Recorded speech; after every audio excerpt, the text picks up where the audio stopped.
آپ کو کیا لگتا ہے جو تناؤ اس وقت اسٹیبلشمنٹ اور عمران خان پاکستان تحریک انصاف کے درمیان پایا جاتا ہے، یہ کسی نہ کسی سٹیج پر نارملائز ہو سکتا ہے؟ پی ٹی آئی کا بڑا مسئلہ یہ ہے کہ اسے معاملہ ایک جگہ سے نہیں کرنا، دو جگہ سے کرنا پڑے گا۔ حکومت کو بھی یہ پتہ ہے کہ ان سے زخمی ایک اور فریق بھی ہے۔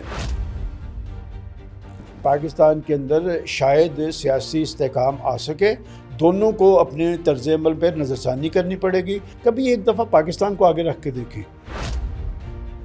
آپ کو کیا لگتا ہے عوامی مسائل کے حل کے لیے کیا کوئی سلوشن اس وقت پی ایم ایل این کے پاس موجود ہے؟ بیوروکریٹ جو ہے 3-3 4-4 گاڑیاں ہوتی ہیں اور ان گاڑیوں میں پیٹرول نہیں جلتا، غریب عوام کا خون جلتا ہے۔ آپ کو لگتا ہے کہ مسلم لیگ نون کے پاس ابھی کوئی نیا بیانیہ موجود نہیں ہے؟ اب اگر ہم نے آگے کی طرف جانا ہے تو یہ بیانیہ کارکردگی کے ساتھ منسلک ہونا چاہیے، یہ وین کے ساتھ منسلک ہونا چاہیے، یہ پروگرام کے ساتھ ہونا چاہیے۔ کہ پاکستان میں اسٹیبلشمنٹ کے بغیر سیاست ممکن ہے؟ کیا ایسا ہو سکتا ہے یا سیاستدان جو ہیں ہمیشہ اسٹیبلشمنٹ کے مرہون منت ہی رہیں گے؟ اسٹیبلشمنٹ نہیں لکھ کے لگاتی، انہوں نے لکھ کے لگایا ہوتا ہے کہ یوز می۔ پاکستان کا سب سے بڑا مسئلہ کیا ہے؟ معاشی بحران، سیاسی انتشار یا اسٹیبلشمنٹ کا کردار؟ پاکستان کا سب سے بڑا بحران جو ہے اخلاقی بحران ہے۔ السلام علیکم، میں ہوں رقمہ عرفان ملک۔ 360 ڈیجیٹل کے اس پلیٹ فارم سے آپ کو خوش آمدید کہنا چاہوں گی۔ میرے ساتھ سلمان غنی صاحب اس وقت پوڈ کاسٹ کا حصہ ہیں۔ کیسے آپ؟ اللہ کا شکر جی، بہت شکریہ آپ نے مجھے انوائٹ کیا۔ اس شیر افضل مروت کا بیان جو ہے وہ بہت زیادہ اس وقت لائم لائٹ میں ہے کہ یہ کہا گیا تھا جو 24 اور 25 نومبر کا احتجاج تھا کہ آپ سنجانی چلے جائیں اور خان صاحب کو 20 دسمبر تک رہا کر دیا جائے گا۔ اس کے بعد یہ شیر افضل مروت کہہ رہے ہیں لیکن باقی پارٹی اس طرف نہیں آ رہی، اور پھر یہ ہوا کہ وہ ڈی چوک چلے گئے، موڈ بدل گیا۔ میں آپ کو اس کے حقائق بتاتا ہوں۔ دیکھیں، اس وقت بیلاروس کا پرائم منسٹر نے پاکستان آنا تھا۔ حکومت ذمہ دار ہوتی ہے، اسلام آباد میں امن و امان حکومت کی ذمہ داری تھی۔ حکومت لچک پیدا کر رہی تھی، اس لیے کہ وہ چاہ رہے تھے کہ جب بھی ہمارے ہاں کوئی بیرونی مہمان آتا ہے، اسلام آباد کے اندر ایک غیر یقینی کی صورتحال طاری کی جاتی ہے۔ میں بھی آپ کو پورے وثوق سے کہتا ہوں کہ ان کو لچک دے دی تھی حکومت نے، لیکن اصل سوال یہ ہے کہ کیا وجہ ہے آج اگر حکومت کوئی واضح سٹانس نہیں لے رہی تو اس وجہ سے نہیں لے رہی کہ عمران خان صاحب کا گرنٹر کوئی نہیں مل رہا۔ دیکھیں، بات یہ کہ انسان وہ ہوتا ہے جس کے 10 آدمی گرنٹر ہوں، انہیں پتہ ہو کہ یہ آدمی اس بات پہ کھڑا رہے گا۔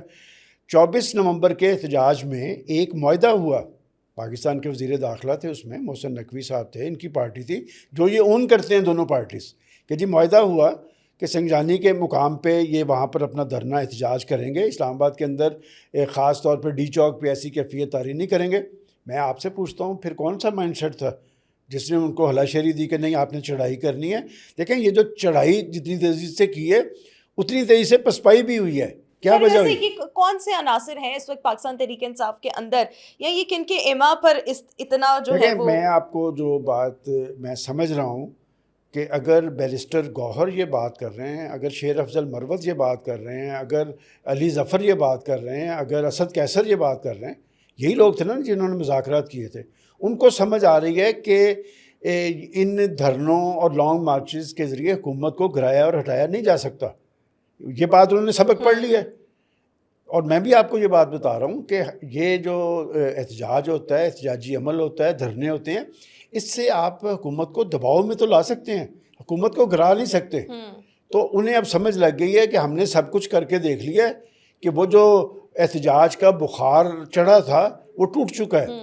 اب اگر مذاکرات کی بات ہو رہی ہے اور گورنمنٹ بھی لچک دیتی نظر آ رہی ہے تو میرے خیال میں اس کے پیچھے کچھ نہ کچھ چل رہا ہے، اور کیا وہ نتیجہ خیز ہوگا یہ دیکھنا پڑے گا۔ باقی جو مقدمات ہوتے ہیں، مقدمات وہ کہتے ہیں جی خان صاحب پہ 200 مقدمات ہوتے ہیں، میں کہتا ہوں جاوید ہاشمی پہ بھی 200 مقدمات تھے، کہ یہ کہتے ہیں جی ہمارے لوگ اندر ہو گئے ہیں۔ خان صاحب کے دور میں تو شاہد خاقان عباسی کو کس جرم میں انہوں نے قید کیا تھا، احسن اقبال کس جرم میں قید ہوا تھا، ساری شریف قیادت اندر ہو گئی تھی۔ تو بات یہ کہ یہ جب تک بدلے کا بخار نہیں اترے گا، پاکستان میں سیاسی استحکام نہیں آئے گا۔ ایک موقع مجھے لگتا ہے بننے جا رہا ہے، ایک موقع بننے جا رہا ہے کہ پاکستان کے اندر شاید سیاسی استحکام آ سکے، دونوں کو اپنے طرز عمل پہ نظر ثانی کرنی پڑے گی، دونوں کو اور فریقین کو اس میں ایک قدم پیچھے آنا پڑے گا۔ کبھی ایک دفعہ پاکستان کو آگے رکھ کے دیکھیں۔ دیکھیں، پاکستان کے لوگ آپ کی باڈی لینگویج دیکھتے ہیں، آپ پاکستان کی خاطر قربانی دیں گے تو پاکستان کی تاریخ میں آپ کا نام لکھا جائے گا۔ کہ ذوالفقار علی بھٹو کا میں بہت بڑا ناقد ہوں، میں بھٹو سے یہ اختیار تو نہیں چھین سکتا کہ ایٹامک پروگرام کا بانی وہ تھا. میں نواز شریف سے اختلاف کر سکتا ہوں، نواز شریف نے اپنے اقتدار کی قربانی دی ہے، لیکن نواز شریف سے یہ اختیار تو آپ نہیں چھین سکتے کہ نیوکلیئر پاکستان تو ان کے دور میں بنا ہے. تو لہٰذا اپنی ذات سے بالاتر ہو کے سوچنا چاہیے. دنیا کی سیاسی تاریخ میں جو لیڈرشپ ہے وہ ذات سے بالاتر ہوتی ہے. سر ایک اور یہ چیز، کیونکہ ہم یہ ڈسکس کر رہے ہیں ابھی، آپ کو کیا لگتا ہے، آپ نے کہا کہ ہو سکتا ہے عمران خان جو ہے کچھ نہ کچھ پس پردہ چیزیں چل رہی ہیں، جیل سے جو ہے ان کو رہائی مل جائے. آپ کو کیا لگتا ہے جو تناؤ اس وقت اسٹیبلشمنٹ اور عمران خان پاکستان تحریک انصاف کے درمیان پایا جاتا ہے، یہ کسی نہ کسی سٹیج پر نارملائز ہو سکتا ہے، چیزیں بہتر ہو سکتی ہیں؟ اور اگر ہو سکتی ہیں تو کیا یہ دونوں جو فریق ہیں ملک کے وسیع تر مفاد میں اکٹھے بیٹھ سکتے ہیں؟ دیکھیں، آپ تو فریق کی بات کر رہی ہیں. اصل مسئلہ یہ ہے کہ اس وقت 2 فریق نہیں ہیں، اس وقت 3 فریق ہیں. کہ بات یہ کہ پاکستان کی اسٹیبلشمنٹ بھی زخم خورد ہے، اس لیے کہ ماضی کے اندر پاکستان کی پولیٹیکل لیڈرشپ اسے چیلنج تو کرتی نظر آتی تھی، اس پر چڑھ نہیں دوڑتی تھی. یہ جو 9 مئی کا واقعہ ہے یہ پاکستان کی سیاسی تاریخ کا سیاہ باب ہے. کیا آپ یہ تصور کر سکتے ہیں کہ ہمارا دشمن آ کے یہاں پر یہ کام کرتا، اور پی ٹی آئی کی لیڈرشپ کہتی ہے کہ جی ہمیں اس میں استعمال کیا؟ بھئی آپ کیوں استعمال ہوئے؟ اگر کسی نے آپ کو استعمال کیا ہے تو آپ کیوں استعمال ہوئے؟ بات یہ جی کس نے کہا تھا کہ آپ کو پروگرام دے دیا گیا ہے، آپ نے وہی کرنا ہے جو آپ کو کہا گیا ہے؟ کس نے کہا تھا کہ ہمارا شہباز شریف مجھے اریسٹ نہیں کر سکتا، مجھے جو فورسز اریسٹ کریں گی آپ نے مظاہرے بھی وہاں پر کرنے ہیں؟ تو بات یہ کہ اس لیے میں کہہ رہا ہوں کہ یہ مسئلہ اس لیے پیچیدہ ہوا ہے مذاکرات کا کہ اس میں فریق 2 نہیں ہے، فریق 3 ہے. اور بات یہ کہ پاکستان کی اسٹیبلشمنٹ کی پالیسیز کو آپ ٹارگٹ کر سکتے ہیں. اسٹیبلشمنٹ نے پاکستان کے ریاست کے مفادات کا تحفظ بھی کرنا ہے. کیا پاکستان کی پولیٹیکل فورسز اتنی ذمہ دار ہیں کہ ریاستی معاملات بھی ان کو دے دیے جائیں؟ کہ جو جا کے آئی ایم ایف کو کہہ سکتے ہیں لیٹر لکھ کے کہ ان کا پروگرام بھی بند کرو، ان کی امداد بھی بند کرو، اس لیڈرشپ کو آپ پاکستان کے مفادات کا تحفظ سمجھ سکتے ہیں؟ یہ غیر ذمہ دارانہ طرز عمل ہے. تو پی ٹی آئی کا بڑا مسئلہ یہ ہے کہ اسے معاملہ ایک جگہ سے نہیں کرنا، 2 جگہ سے کرنا پڑے گا. صحیح. کہ حکومت بھی صرف حکومت کے طور پہ مذاکرات نہیں کرے گی، حکومت کو بھی یہ پتہ ہے کہ ان سے زخمی ایک اور فریق بھی ہے.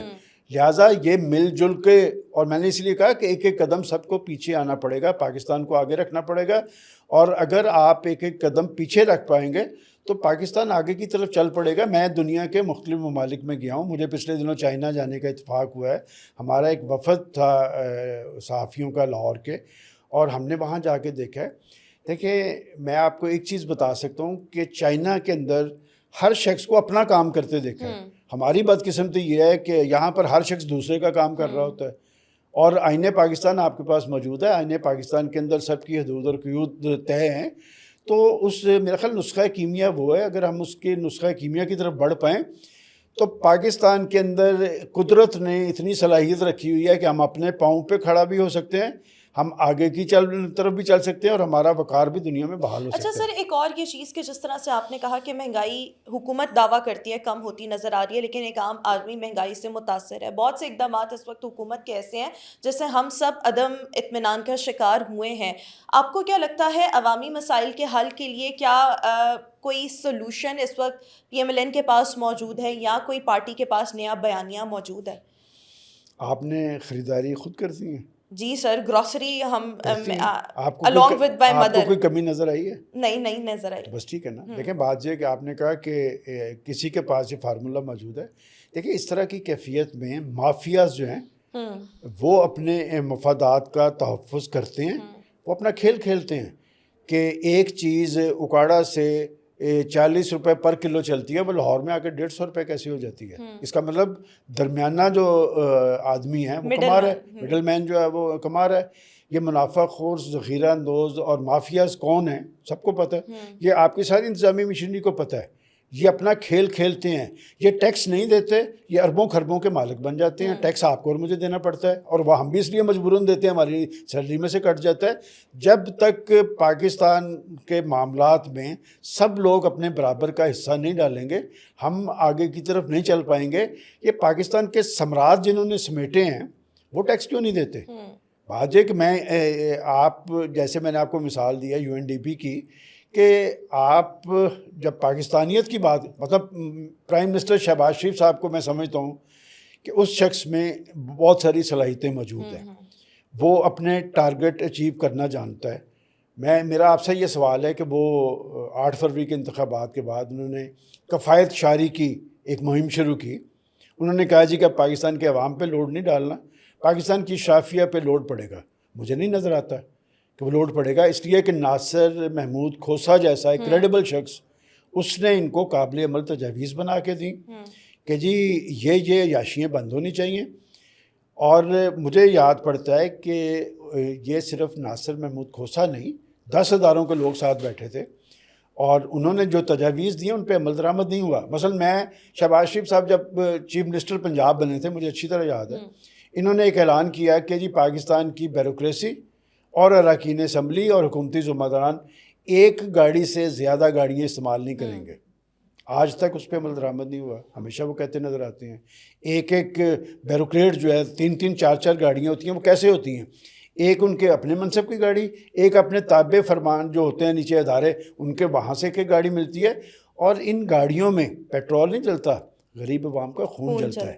تو بات یہ کہ جب تک یہ احساس نہیں ہوگا، احساس بیدار نہیں ہوگا، جواب دہی کا عمل نہیں ہوگا، تو ہم اسی طرح چلتے جائیں گے۔ لیکن آپ کو لگتا ہے کہ مسلم لیگ نون کے پاس ابھی کوئی نیا بیانیہ موجود نہیں ہے؟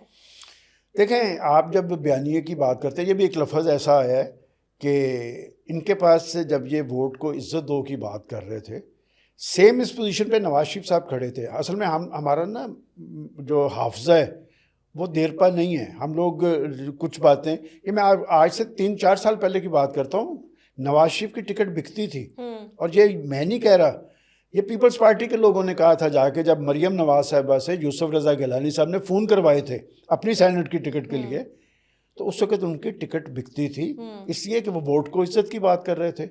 اور پھر جن عوامل کی وجہ سے وہ حکومت میں آئے وہ سب کو پتہ ہے، آج عمران خان کی ٹکٹ بکتی ہے۔ تو بات یہ کہ یہ ٹکٹ بکنا بیانیے کے ساتھ منسلک نہیں ہونا چاہیے، یہ کارکردگی کے ساتھ اور پروگرام کے ساتھ ہونا چاہیے۔ یہ اچھے اچھے نعرے ڈائیلاگ تو فلموں میں ایکٹر بھی بڑے بڑے بول لیتے ہیں، کہ یہ اب اگر ہم نے آگے کی طرف جانا ہے تو یہ بیانیہ کارکردگی کے ساتھ منسلک ہونا چاہیے، یہ وین کے ساتھ منسلک ہونا چاہیے، یہ پروگرام کے ساتھ ہونا چاہیے، نہیں تو پھر یہ بیانیہ ایسے 3 سال پہلے نواز شریف کا بکرا تھا، آج عمران خان کا بکرا ہے، یہی سلسلہ چلے گا۔ ایک اور چیز کہ اگر ہم مولانا فضل الرحمان کا سیاسی کردار دیکھیں، آپ کو کیا لگتا ہے کہ وہ ذاتی سیاست، ذاتی مفادات کو ترجیح دیتے ہیں، یا ان کا کوئی ویسے بھی کوئی سٹیک ہوتا ہے یا کوئی ہمدردی ہوتی ہے عام عوام کی طرف؟ دیکھیں، وہ بڑی پارٹی نہیں ہے، وہ بڑی پارٹی نہیں ہے۔ لیکن سر ابھی جو مدارس والا ایشو ہے اس پر انہوں نے سب کو آگے لگایا۔ نہیں، آپ اگر مولانا فضل الرحمان کی سیاست دیکھیں، ان کا سیاسی کردار دیکھیں، تو وہ ایک ذہین سیاستدان ہے، وہ حصہ بحیثیت جسہ لیتے رہے ہیں، وہ پاکستان کی حکومتوں میں ایک کردار رہا ہے ان کا، وہ کبھی اپوزیشن کے ایک پارٹی کے ساتھ رہے ہیں، وہ کبھی دوسری پارٹی کے ساتھ رہے ہیں۔ حکومت کے لیے بھی تو خطرہ بن سکتے ہیں نا، نہیں، اسٹریٹ وہ پاور ان کے حکومت پاس ہے، خان صاحب کے ساتھ جا کر مل جائیں۔ اسٹریٹ پاور یہ جو ایک لفظ ہے نا، ہم لوگ ایک بات پہ چل پڑتے ہیں۔ مجھے آپ بتائیں پنجاب میں کہاں اسٹریٹ پاور ہے ان کے پاس؟ کسی جگہ پہ ان کا 5000 ووٹ موجود ہے؟ آپ مجھے بتائیں۔ لیکن وہ بندے تو نکال نہیں، دیکھیں نا، ہم بطور صحافی ہمیں جائزہ لینا، پختونخوا کے اندر ان کے پاس اسٹریٹ پاور تھی، الیکشن میں ان کا کیا اشر کیا؟ کس نے کیا؟ پی ٹی آئی نے کیا۔ بلوچستان کے اندر ان کی ایک سیاسی، دیکھیں میں اس لیے کہتا ہوں ان کی سیاسی اہمیت اور حیثیت موجود ہے، اور اپنی اس سیاسی طاقت کو اپنے مفادات، سیاسی مفادات کے لیے استعمال کرنے پہ وہ پی ایچ ڈی ہیں۔ صحیح کہ اس وقت وہ حکومت کے ساتھ بھی ہیں، اپوزیشن کے ساتھ بھی ہیں۔ میں پہلے روز سے کہہ رہا تھا، جب خان صاحب ان کے بارے میں جتنی تصدیق عمران خان نے فضل الرحمان کی ہے، پاکستان کی سیاسی تاریخ میں کسی نے کی۔ لیکن یہ کریڈٹ آپ کو فضل الرحمان کو دینا پڑے گا کہ انہوں نے اپنا ایک بڑا کردار بنانے کے لیے وہ پی ٹی آئی کے لوگوں سے ملے، لیکن وہ پی ٹی آئی کے احتجاج میں کبھی شامل نہیں ہوں گے، وہ پی ٹی آئی کے ساتھ کبھی شامل نہیں ہوں گے۔ وہ کیوں؟ اس کی وجہ یہ ہے کہ پختونخوا وہ سمجھتے ہیں کہ ان کا بڑا حلقہ انتخاب پختونخوا ہے، اگر ان کے ساتھ دھاندلی ہوئی ہے تو وہ مسلم لیگ نون یا پیپلز پارٹی نے تو نہیں کی، وہ تو پی ٹی آئی نے کی ہے۔ تو بات یہ کہ مولانا فضل الرحمان اپنی سیاسی حیثیت اور اہمیت قائم رکھنا جانتے ہیں، قائم رکھی ہوئی ہے۔ اور مدارس ایکٹ پہ بھی بات یہ کہ یہ ایشو کیوں بنا، بات یہ کہ پیپلز پارٹی اور مسلم لیگ نون نے اس وقت اصل میں جو 26ویں آئینی ترمیم تھی، وہ جن کی بھی ضرورت تھی وہ کرنی ضروری تھی، اور اس میں مولانا صاحب نے بھی اپنا داؤ لگا لیا، اور وہ آپ نے تو ووٹ دیے ہیں انہوں نے، اور آپ مانتے ہیں کہ ہم نے اس کو ووٹ دیے ہیں، پھر اسے ایکٹ بننے میں آپ کیوں ریلیکٹنٹ ہیں؟ تو اس میں کیس حکومت کا کمزور ہے، اس میں فضل الرحمان کا کیس کمزور نہیں ہے. تو میں سمجھتا ہوں کہ فضل الرحمان صاحب اپنی حیثیت اور اہمیت بھی قائم رکھیں گے، اور جو مدارس کا ایک رول ہے اس کو بھی برقرار رکھیں گے. مدارس ان کی سیاسی طاقت ہے. اچھا سر، ایک اور یہ چیز، کیونکہ وقت بہت زیادہ ہو گیا، میں چاہوں گی کہ کچھ کوئکلی آپ سے جوابات لوں کہ آپ کو کیا لگتا ہے کہ پاکستان میں اسٹیبلشمنٹ کے بغیر سیاست ممکن ہے؟ کیا ایسا ہو سکتا ہے، یا سیاستدان جو ہیں ہمیشہ اسٹیبلشمنٹ کے مرہون منت ہی رہیں گے آنے والے وقتوں میں بھی؟ پاکستان میں سیاست جو ہے اسٹیبلشمنٹ کے ساتھ منسلک نہیں ہے، حکومت منسلک ہے. کہ سیاست تو آپ کر سکتے ہیں، اگر حکومت میں آنے کے لیے اسٹیبلشمنٹ کی تائید اور حمایت بھی ضروری ہے. ٹھیک ہے، تو آپ کو لگتا ہے کہ یہ سسٹم جو ہے یہ ایسے ہی چلتا رہے اسی گا؟ طرح چلے گا، بالکل اسی طرح چلے گا. اگر اس سسٹم کو تبدیل کرنا ہے تو سیاستدانوں نے مل کے کرنا ہے. اگر آپ اسٹیبلشمنٹ کی طاقت پر اثر انداز ہونا چاہتے ہیں تو پھر آپ کو طاقتور بننا پڑے گا، اور یہ طاقت آپ کو عوام کی تائید اور حمایت سے ملے گی، سہاروں سے نہیں ملے گی. وہ اقبال نے کہا تھا کہ فریب زندگی ہے سہاروں کی زندگی. بالکل ٹھیک. اور سر، عمران خان اور نواز شریف دونوں نے اپنے اپنے ادوار میں، obviously ابھی اگر ہم نواز شریف صاحب کو دیکھیں، اس سے پہلے عمران خان صاحب کو، یا جو بھی سسٹم چلتا آ رہا ہے، دونوں نے اسٹیبلشمنٹ کا سہارا جو ہے وہ لیا ہے. تو کیا دونوں رہنما اسٹیبلشمنٹ سے بغاوت کے بجائے سیاسی مفادات کے لیے اختلاف کرتے ہیں، آپ کو لگتا ہے؟ دیکھیں، پاکستان کی پولیٹیکل فورسز آج کی کیفیت میں اس پوزیشن میں نہیں ہیں کہ وہ اپنی طاقت کی بنیاد پر برسر اقتدار آ سکیں.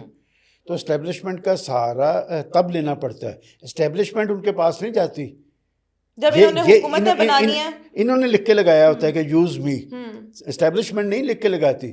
تو ان کو سہارا لینا پڑتا ہے، اور سہارا تب لینا پڑتا ہے جب میں اپنے پاؤں پہ کھڑا نہیں ہوں گا تو میں کسی کا سہارا لوں گا نا. آپ اپنے پاؤں پہ کھڑے ہوں، اور کھڑے ہونے کے لیے آپ کو کارکردگی دکھانی پڑے گی، آپ کا طرز عمل سیاسی ہونا پڑے گا، آپ کے پاس قابل عمل پروگرام ہونا پڑے گا، اور آپ کو عوام کی آواز بننا پڑے گا، نہ کہ کسی اور کی آواز. سر، یہ اس وقت اگر ہم سیاسی بحران کی بات کرتے ہیں تو آپ کو کیا لگتا ہے اس میں کچھ بیرونی قوتوں کا ہاتھ ہے، اور اگر ہے تو اس کا بینیفیشری الٹیمیٹلی کون ہے؟ دیکھیں، جیسے میں نے ابھی کہا نا کہ سارے تب لینے پڑتے ہیں جب آپ خود کمزور ہوں. پاکستان کے وسائل پاکستان کے لیے کافی ہیں. یہ جو عیاشیوں کا عمل ہے نا پاکستان کے اندر، یہ آئی ایم ایف کے پیسے سے آتا ہے. یہ بیرون ملک سے جو ڈالرز آتے ہیں نا، یہ کس پہ خرچ ہوتے ہیں؟ یہ عام آدمی پہ نہیں خرچ ہوتے، یہ پاکستان کی اشرافیہ پہ خرچ ہوتے ہیں. آپ پابندی لگا دیں.